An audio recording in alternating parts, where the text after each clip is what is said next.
News 24 ka siguruar komunikimin e fundit të 24 vjeçares palestineze Rayan Aluan para se të masakrohej me thik nga babai i saj Fadi Aluan, krimi i cili ndodhi në banesën që kishin marrë me qera pranë bllokut të ambasadave në Tiranë. Personi i fundit që ka komunikuar me viktimën ka qenë i dashuri i saj libanez, të cilin e ka njohur në Gjermani pasi punon në një supermarket pranë restorantit ku punonte Rayan. Në komunikimet në WhatsApp, i dashuri 24 vjeçares shprehet i shqetësuar se pse ajo nuk i kthen përgjigje, ndërsa Rayan i kërkon që të kujdeset për veten dhe se po largohet pasi ja ka kërkuar nëna.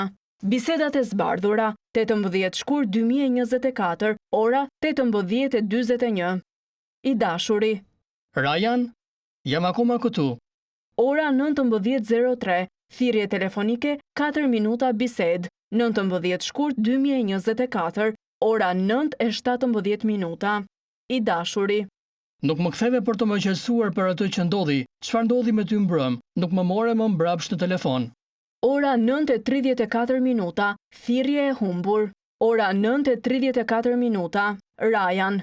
Dashuria ime, jam në aeroport tani. Të lutem kujdesu për veten.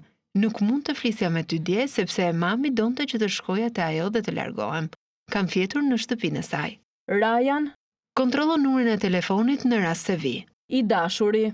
Diçka si? Çfarë?